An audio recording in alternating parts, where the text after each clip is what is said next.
Hello, and welcome to Take This TV, the television book club podcast, where each week we watch an episode or two of our favorite shows and we talk about them with our friends of the fandom. Guess what? That's you. It's you. I'm Carmen and I'm joined as always by the wonderful Kimberly Woods. Hello. Hello, hot potatoes. This season we're watching Shogun. And today we're on episode 7. It's called A Stick of Time. Outplayed by new alliances in Osaka, Toranaga is forced to carve out a new deal with a long-lost family member. Boy, howdy. Boy.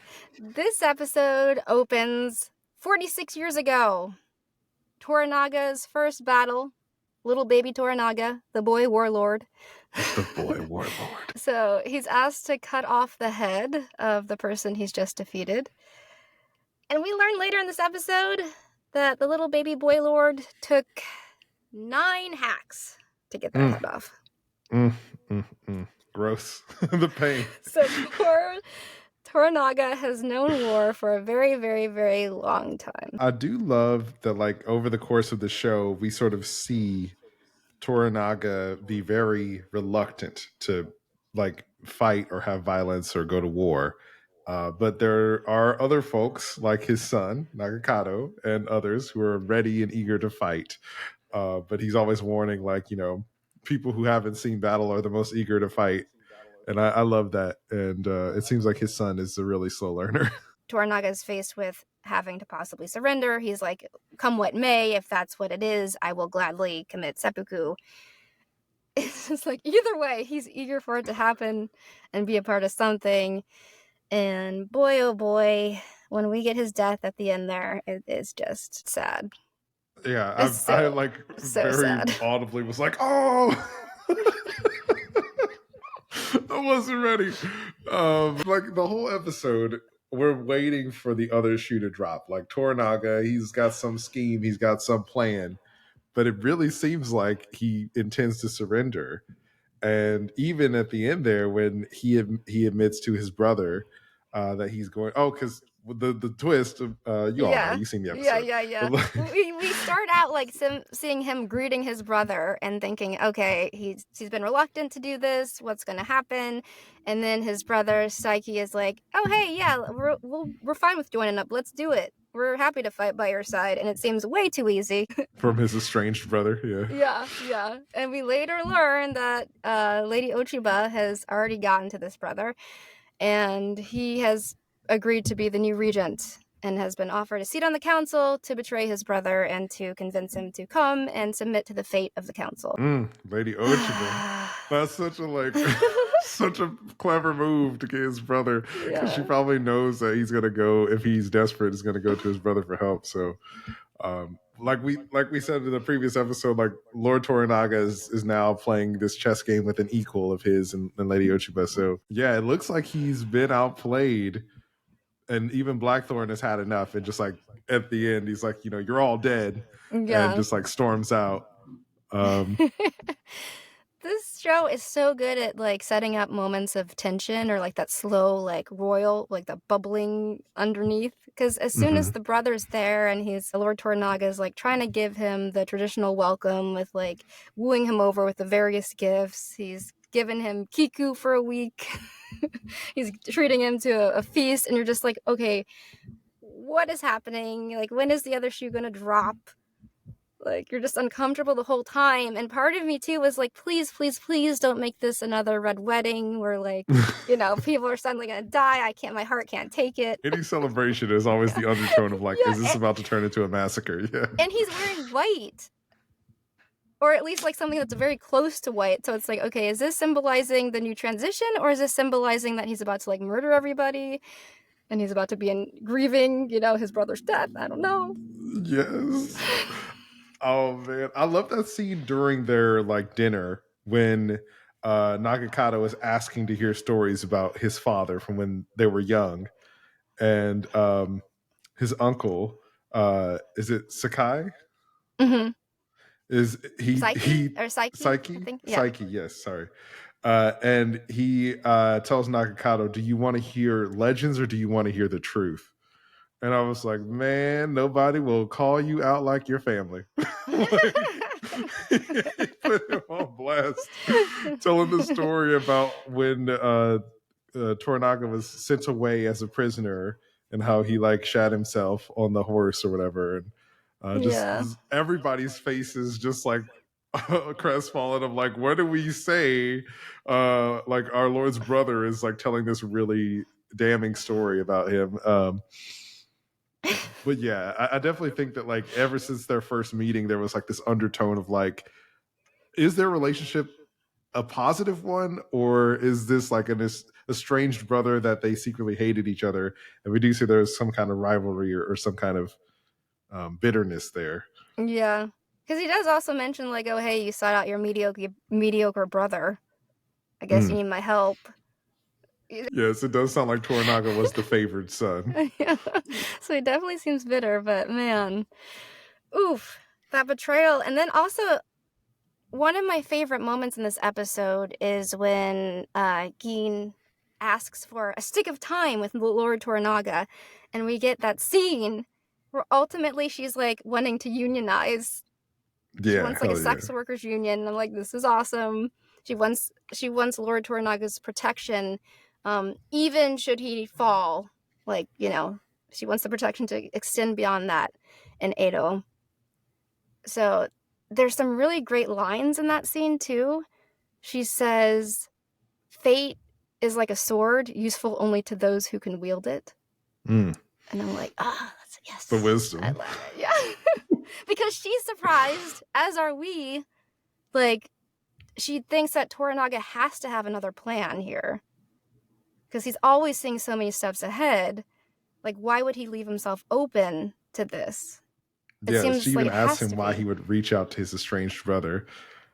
And he's like, you think this is my will? I don't know. I'm like, is he like in his old age? Is he like slipping? Did they catch him slipping? Or is he actually have some kind of secret plan?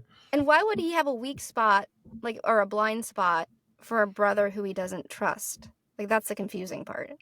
I can get having a blind spot for somebody that you love or, you know, like fully, or I don't know, you don't have so much beef with to begin with, but like, it's surprising. Like, if he actually doesn't have a plan, I will be surprised here. Yeah, I don't know. I mean, there's the order for Nagakado to commit seppuku, and he's about to accept it. And Toranaga shouts. This is the first time we hear him raise his voice, and he says, "Don't accept it." Yeah. And I love the scenes with Toranaga and Nagakado in this episode, because I feel like he's at his wit's end with his son. And he's like, how many times do I have to tell you? Like, use your brain. Yeah. I really want to know what the plan is, because we see, Toranaga takes a day to think it over. And then when it's time for him to give his decision, he ultimately submits to his fate, saying he will go and face the council. And then Blackthorn throws a tantrum and is like, you've condemned everybody. Like, I'm out of here. And storms off. And I'm just surprised like, he was able to just walk away. We're just looking at him like, somebody would stop him. Okay. Yeah. Well, it's also funny too, because it's like, okay, well then we will leave tomorrow, and then we get this extra night there. It's not like he's submitting and coming right away. Mm-hmm. And then he, like, Blackthorn, like, deliberately looks at Yabushige and Nagakado and, like, calls them out. And then we get this, like, weird thing happening with Kiku, who I'm thinking, like, okay, this plan must have been at least, you know, because Nagakado, we found out, comes in. And then, but, like, Omi has to be in on it too, right? So, for Kiku, I don't know. Like, Omi is scheming. Because, okay, earlier in the episode, when Omi goes to look for Kiku, and Ojin is like, she's not available, and like, what happens in my tea house isn't anybody's business, but it looked like the Anjin had his mind somewhere else. And then we get that scene where Omi is talking to Buntaro, and he's like, aren't you proud of your wife serving the Anjin? Just like trying to stir the pot. Yeah. Trying to stoke it. Yeah, and so I feel like you're right that Omi was involved in that attack, but I feel like he probably wasn't there because he was trying to set Nagakado up. That he just convinced Kiku to do that, because she was like, part of her thing was like, how about some more advanced play? Because, he was into breath play, and so she was about to elevate it, and that's how to she increase got his him pleasure. to, she got him to let his guard down for a second. I was dying too, some of these scenes when Blackthorn, like, because for so many episodes he's been like, where's my ship? Where's my men? Like trying to get his ship and his men from Lord Toranaga. And when Mariko looked at him like, please don't. Again, like she gave him that look, and I was like, will you listen to her this time? Because last time we had that blow up with Buntaro, and she was like looking at him during dinner, like, please, I'm telling you, don't step in this. And here again in this episode, she's like, please stop asking Lord Toranaga for more. Yeah, Blackthorn was a little hothead, but yeah, I feel like he listens to her for the most part this time. But yeah, this time he has some restraint. And their relationship does feel like it's a little strained.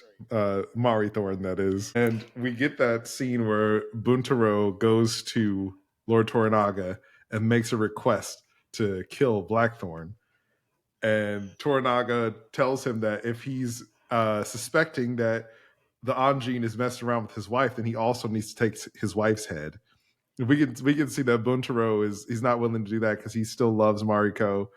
And we get that great scene where like Mariko asks Toranaga if she could take her life, and he slaps the knife out of her hand, and he's like, "Pick a side. You're with me or you're with him." That was her response to pick a side, because he starts with like, "I see you're serving." Again, we get this theme of like serving two masters. Like, I see you're trying to serve me, and you're trying to serve Blackthorn. Like, choose right now. And I feel like at this moment, like he's been pushed to this limit because he's been betrayed by his brother. And so he's feeling like, who can I trust? Like, whose devotion do I actually have who will like listen to me and follow my orders? And instead of like saying she picks him or saying she picks Blackthorn, she's like, please let me commit seppuku. Like, here, like that's her answer. She doesn't actually like literally give a verbal response. Her action is just be like, I'm tortured. I'm in pain like every day of my life. Like you're torturing me even more, like making me choose. Dang. Oh yeah, I didn't even really think about it that way. That's really sad. I feel like because she loves what she's doing with Toranaga, and she also loves Blackthorn. So it's like, how could she choose? Yeah. Oh man, it does seem like his like inner circle. All of them are everything's kind of falling apart in this episode. Yeah, I really hope he has a plan. But I mean, I'm sure his plan was not to have his son go and do that. Well, so Nagakado, the goober that he is, he fumbles the assassination. And when he busts his head open and dies, like earlier in the episode, there's a moment where he gets caught talking mess, and he thinks that like dying there's like beauty in an honorable death, or in death in battle. And his uncle tells him that like, there's no such thing as that, and like death is just a dark, lonely road that you go down in the woods. And I was like, dang. We also get him saying to Fuji, like he should have been the one to stand up for his father, not Fuji's husband, who ended up having to commit seppuku. He's basically saying, I should have done it. I should have stood up, and then I would have been the one to commit seppuku, not your husband. And then she's like, we do what we can when we can. We can only hope it's enough. And then it's sad too, because it's like he's trying to do what he can when he can, and it's not enough. Yeah, it's just this horrible fate. Short. I do love the moment when his uncle is like, where is the beauty in this? As Nagakado's bleeding out in the pond. Me too. Yeah, it's a really like sad, somber moment, because I feel like they're still family, and it's still just like really tragic. But personally, I was like, come on, Nagakado, man, at least kill your uncle. I mean, like, just do something right. It looked like he had only like hurt his ankle with the uncle or something, because I thought maybe like, did he get him? Did he get him a little bit because he was injured? But no, it looked like he only like twisted his ankle. He stands up and is looking at him, and I'm like, oh, this is just so sad. Poor baby. I thought Blackthorn was going to be the one that was going to try to assassinate during the tea house scene, because Blackthorn stormed off, and I feel like the whole time everybody was like, tell him to be on his best behavior. And I feel like to attack someone at a tea house is like feels like more of like a privateer pirate thing than something Yeah. that a lot of the characters that we met so far would do. But I mean, Nagakado has kind of been like, going off the rails for a while. So I'm still wondering, like, is there a way Blackthorn can get to a ship? We know that the harbor is like kind of being blocked now, so I feel like they're like preventing that. But I was hoping he would like team up with Yabushige somehow and get to a ship. I like that moment of them when Yabushige is venting to him and they can't really understand each other, and he's like trying to teach him how to fight with the sword and keeps slapping.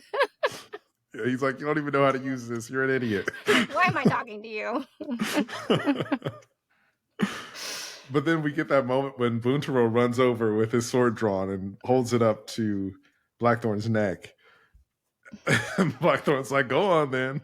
Yeah. Might as well be now. Can't get to my ship. Yeah, it's like, there's this bad blood. And like all of these fragile alliances are sort of all that Lord Toranaga has to hold on to, which in a way is kind of his own fault because, like he said in a previous episode, he feels like there's always only enemies around. And so he kind of keeps people at an arm's length. And I mean, he kind of like talks to Hiramatsu and like there's some kind of camaraderie between them. And he even asks Hiramatsu like why he didn't speak up when his brother was telling the story of hacking off his first enemy's head during the war all those years ago. But it does seem like Lord Toranaga is sort of like alone because he can't really be open with any of his allies. Yeah. We do see too that as reluctant as Toranaga was initially to listen to Gin about creating a space for these tea houses and offering protection, he does write them into his will. So he does listen to her. I'm glad he did. I was like, man, you need allies right now. Come on. But I am hoping, like, again, like maybe her message got through about being able to wield fate like a sword. Like, even if he goes and surrenders, maybe there will be another plan that he has. Something. I don't know. He's such a master at the game, though. I don't know. I mean, there's only a few episodes left in the season, and I'm like, is Toranaga about to get taken off the field? Like, what's going to happen? What's going to happen to the Blackthorn if this happens? Like, yeah. I don't know. I like the idea of a stick of time, too. I thought that was cool. That's like a literal instant stick of time that you get to, like, talk to somebody. That is really cool. The amount of time it takes to burn. Yeah. Well, I hope he can get out of it, Carmen. I hope so too. I mean, when he and Blackthorn were swimming together, I was like, Toranaga's doomed, but I feel like it's too soon. So I found it interesting that he didn't want to say what Blackthorn's role was, and I'm wondering if that's kind of like his back pocket card too, whatever that is, or something. Because everybody underestimates the barbarian. Yeah, and then like Blackthorn says to him, after he goes on his little tirade about where's my ship, whatever, for a second, he says my fate is tied to yours or something, right? Something like that. Something like that. So I was like, huh, okay. All right. Which why I was like, is this part of the plan of like Blackthorn throwing a fit and storming off? But I don't know. Nothing in this episode happened. So something might happen in the next episode. Because I think that's the last time we see Blackthorn in this episode. So we don't know where he went after that. We don't know. Or if Toranaga kind of foresaw what he might do without telling him, you know. So, I love the show. I can't wait. I love it too. I'm excited. So good. Thank you all so much for joining us. We're at Take This TV on TikTok and Instagram. You can listen to our podcast on Apple Podcasts, Spotify, or wherever you get your podcasts. Watch us on YouTube. And remember, it's dangerous to watch TV alone.